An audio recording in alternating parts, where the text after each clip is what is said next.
ومن بين تحضيرات رمضان المبارك بريوات الكاوكاو معلكين من الداخل ومقرمشين من برا شاربين العسل. اللهم بلغنا رمضان لا فاقدين ولا مفقودين. نبداو على بركة الله في الطريقة والمقادير. بطبيعة الحال هنا غادي ناخد نص كيلو من كاوكاو. انا خديته قليته في الفرن وقشرته حيت لي القشره وطحنته هكذا منيل، وكاس من جنجلان حتى هو مطحون على هذا الشكل منيل، يعني بجوجهم كيكونوا مطحونين مزيان، ومعلقه من الزبده. ممكن تاخذوا كاوكاو اللي كيكون محيد لي القشره وتقليوه، عندكم اختيار، ولكن هاد الطريقه كتجي احسن وصحيه اكثر. المهم كنحيدوا لي القشره كنحيدوها في خطره. هنا طبيعه الحال الزبده خاصها تكون في حراره المطبخ، انا هنا جبدتها حتى لاخر لحظه. المهم ماشي مشكل، هنا كنعجنوه مزيان بهذا الشكل هذا. الجنجلان بطبيعه الحال مغسول ومنقي ومطحون كما قلنا مزيان، كنخلطهم مزيان. هنايا غادي نضيف 2 معالق من ماء الزهر. ماء الزهر يكون ممتاز. اللي غنزيد ناكد عليه هو كاوكاو يكون مقلي غير شويه، يعني ما يتحركش، ما يكونوش فيه دوك النقاط كحلين. نقابلوه غير بشويه في الفرن، نقصوا عليه العافيه واحد 140 درجه، ونبقاو كنحركوا فيه حتى يتقلى. اولا الا كان في المقلاة حتى هي نديروا عافيه مهيله. بالنسبه للسكر اللي ضفت راه دايره ليه مسكه حره، واحد 3 حتى ل 4 الكويرات صغار دقاهم معاه. وبالنسبه لهاد الخنيشه هي زهر البرتقال، كتعطي واحد الطعم لذيذ بزاف، حتى هي ضفتها. وبالنسبه للقرفه فهي اختياريه، اللي ما كيبغيهاش ممكن ما يضيفهاش، ولكن هنايا ضفت راس معلقه كما شفتوا. كنعجنو مزيان حتى كتعلك هذيك الحشوه. كما شفتوا هنايا راه ما معجوناش كي كتبان، فخاصها نبقاو ندلكو فيها حتى تولي عجينه، يعني تولي معلكه. وإلا احتاجينا ماء الزهر نضيفوه.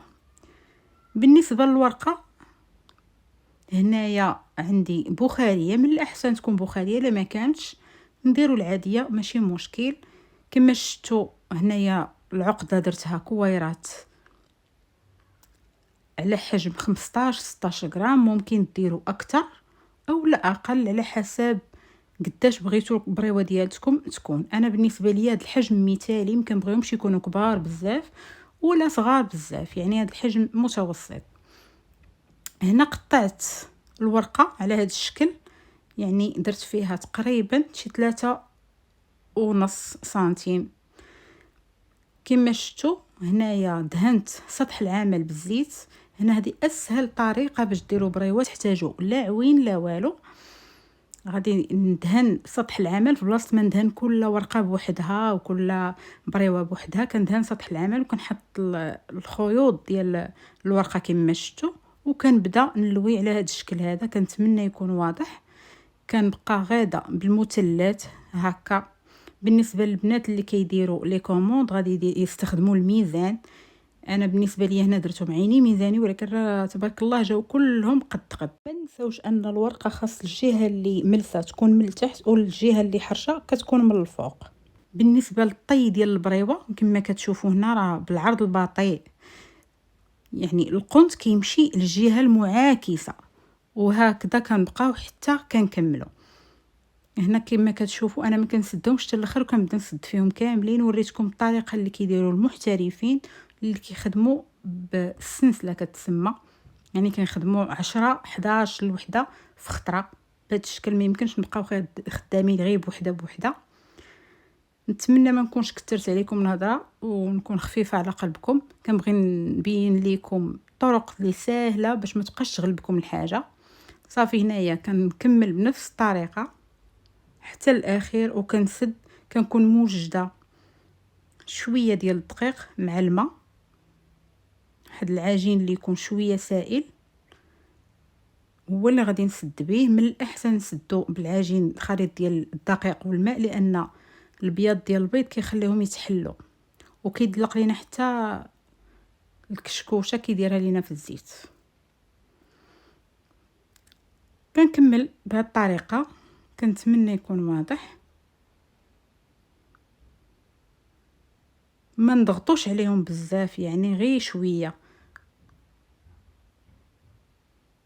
كما شفتوا هنايا هاد الورقات اللي الاخرين ما كنلوحهمش، كنديباني وحده مع وحده، يعني كنلاقيهم. وبهاد الطريقه كنسدهم بهذا الشكل. كتجي ساهله الخدمه ومزروبه. هادو افكار بالنسبه للبنات اللي كيديروا لي كوموند وكيتغلبوا يدهم بوحدهم، فبسرعه غتوجديهم، ولو حتى تكوني غتخدميهم حتى لدارك. نحاولوا نقلبوا على الطرق الاسهل باش نسربيو الخدمه. وبهاد الطريقه كنحصلوا عليهم. كنخليهم هنايا في واحد اللاطه ولا بلاطو حتى كينشفوا مده ديال 4-5 سوايع اولا ليله كامله يكون احسن. خاص الورقه ديالتنا تنشف مزيان. كما شفتوا ما كاينش الكسور بزاف، هادو الكسور حتى هما كنستخدموهم في اشياء اخرى. خديت هنايا من بعد ما دازت واحد 12 ساعه تقريبا، وكما قلت لكم ليله كامله ما كيطرى ليهم والو، من الاحسن كاع ينشفوا اكثر.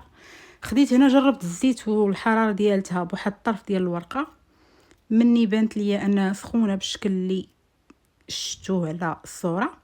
كنبدا نحط هنايا في البريوات، ما تخافوش منهم، حطوا واحد الكميه. كما شفتوا هنايا استخدمت واحد الكاسخول، خاص تكون الزيت غارقه، وكنحطهم بهذا الشكل هذا. كناخذ الظهر ديال شي معلقه اولا شي اداه بحال هكا ولا قطيب، وكنبدا نحرك بهم. هنا راه خليت غير الفرصه فين نزيد نحط بريوات اخرين. ما تخافوش منهم، ما كيتحلوش، ولكن بشرط تخليو واحد 2 دقائق 3 عاده تبداو تحركوا فيهم. هنا ما قطعتش لكم الفيديو باش تشوفوا كيفاش درت، يعني خليت واحد 3 ثواني قول ماشي دقائق، وبديت كنحرك. ما تخافوش منهم، ضروري من التحرك. مني كيبدا يطبخ يعني الزيت بحال هذا الشكل هذا، كتبقاو تحركوا بدون توقف حتى كيبانوا لكم خداو اللون المثالي اللي خاص. هنايا مباشره كنحطهم في العسل خاصو يكون ثقيل. ان شاء الله غادي نلوح الفيديو ديالو قريبا، ونحطوا العسل فوق منهم، ماشي هما اللي نبقاو نقلبوا فيهم. كما كتشوفوا ما مفرتين ما محلولين ما والو، كيجيو لذاذ جدا. وعدا عن ذلك شفتوا القنيتات كيفاش مسدودين، يعني ما كيتحلوش في الزيت. ما سديتش لهم انا القنات وذوقتهم ديك الطريقه ديال القنيتات فيهم الجنجلان، غير باش تشوفوا كيفاش مختومين وكيفاش جاو مسدودين مزيان. كنتمنى تكونوا وصلتكم الفكره. وبهذا كنكون وصلت للنهايه ديال الفيديو. نتمنى يعجبكم لا فيديو وتجربوا هاد الطريقه، لان فريمون كيجيو معلكين ولذاذ بزاف. كما كتشوفوا واحد الحشوه اللي بنينه. انا صراحه كنفضلها على جميع الحشوات. وإلا كنتي اختي اول مره كتشوفي لا فيديو، مرحبا بك، اشتركي معايا في القناه وباش يوصلك الجديد. وهنا قربت لكم هنا الصوره باش تشوفوا القنيتات ديالهم ما خارج منهم لا حشوه لا والو، ناجحين لذاذ ما تشبعوش منهم. بالنسبه للورقه نسيت ما قلتش لكم شحال هزات ليا. هنايا نص كيلو ديال الورقه جا قد مع المقادير اللي عطيتكم. بالنسبه للتخزين ديالهم كنحطوهم بحال هكا في السوبيرات الخاصين بالمجمد. ما كيخافوا حتى شي حاجه، غير كتجبدوهم من المجمد كتخليوهم يطلقوا وكتقدموهم بالصحه والراحه. نتمنى يعجبكم لا فيديو وتشاركوا مع احبابكم واصحابكم، والى اللقاء الى فيديو قادم ان شاء الله.